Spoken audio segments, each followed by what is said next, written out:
امام باقر حضرت ابو بکر صدیق رضی اللہ تعالی عنہ کے بارے میں ارشاد فرماتے ہیں،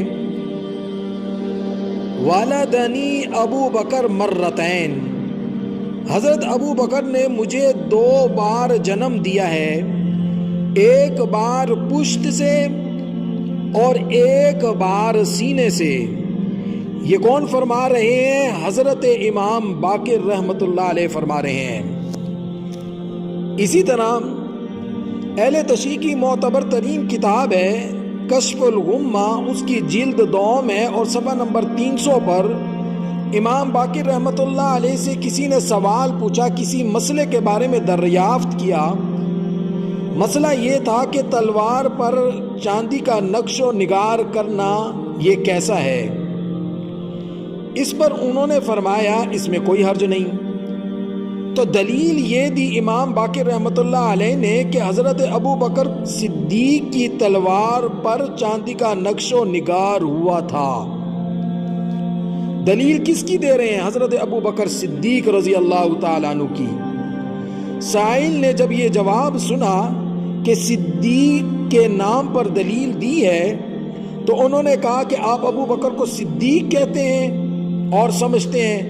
اس پر امام باقر رحمت اللہ علیہ غصے سے اٹھ کھڑے ہوئے اور فرمایا 3 بار الصدیق الصدیق الصدیق کہ ابو بکر سچا ہے سچا ہے سچا ہے، اور بددعا بھی دی ساتھ میں، جو ابو بکر کو صدیق نہیں مانتا اللہ پاک دنیا اور آخرت میں اس کی بات کو سچا نہ کرے، یہ بددعا دی۔ اب میں آپ کو یہاں پر یہ بھی بتانا چاہتا ہوں حضرت ابو بکر صدیق کا امام باقر سے کیا رشتہ ہے، حضرت ابو بکر صدیق کا امام جعفر سے کیا رشتہ ہے۔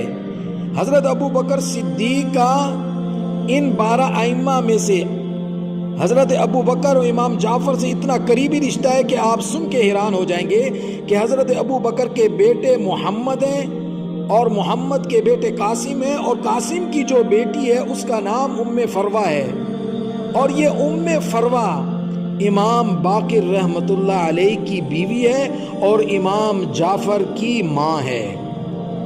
اب آپ دیکھیں حضرت ابو بکر صدیق کی پرپوتی کے ساتھ امام باقر رحمت اللہ علیہ کا رشتہ ہوا اور شادی ہوئی، نکاح ہوا، اور اس سے جو بیٹا پیدا ہوا وہ امام جعفر ہے۔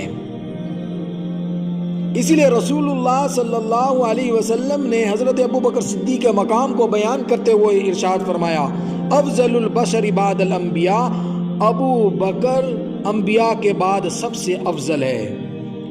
حضرت ابو بکر دنیا کا واحد امام ہے جس کے پیچھے 17 نمازیں خود رسول اللہ صلی اللہ علیہ وسلم نے پڑھی ہیں، جبکہ حضرت عمر بھی موجود تھے، حضرت عثمان بھی موجود تھے، حضرت علی بھی موجود تھے، لیکن آپ صلی اللہ علیہ وسلم نے حضرت ابو بکر صدیق کو اپنے مصلی پر کھڑا کیا، اور ایک حدیث میں ارشاد فرمایا سب لوگوں سے زیادہ مجھ پر ابو بکر صدیق کا احسان ہے۔ یہ رسول اللہ صلی اللہ علیہ وسلم کے ارشادات ہیں۔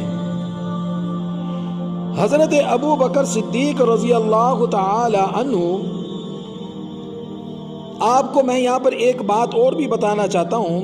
اگر آپ قرآن میں آئیں، قرآن میں سورۃ النساء کی آیت نمبر 69 ہے، اس کو آپ پڑھیں۔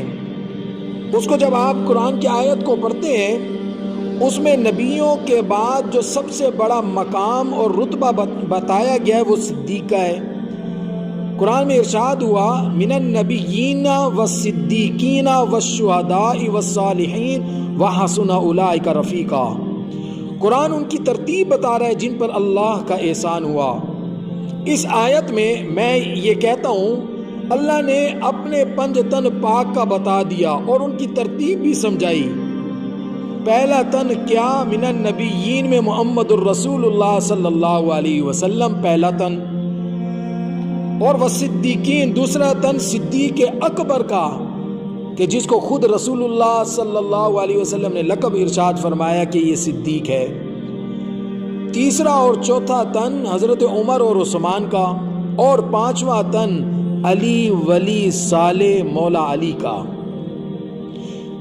ابھی بھی صدیق کے رتبے میں جو خیانت کرے برتے وہ ظالم نہیں تو اور کیا ہے؟ تو اس میں نے آپ کے سامنے حضرت ابو بکر صدیق رضی اللہ تعالیٰ عنہ کے فضائل بیان کیا آپ کو، اور ان کے مقام اور مرتبے کو بیان کیا، جو اہل تشیع کے ائمہ کے نزدیک ان کا کیا مقام اور مرتبہ ہے، اور ان کا امام باقر اور امام جعفر سے کیا رشتہ ہے، یہ سب میں نے آپ کو بیان کیا۔ تو امید کرتا ہوں اللہ رب العزت ہم سب کو حضرت ابو بکر صدیق سے سچی محبت نصیب فرمائے۔ وآخر دعوانا ان الحمد للہ رب العالمین۔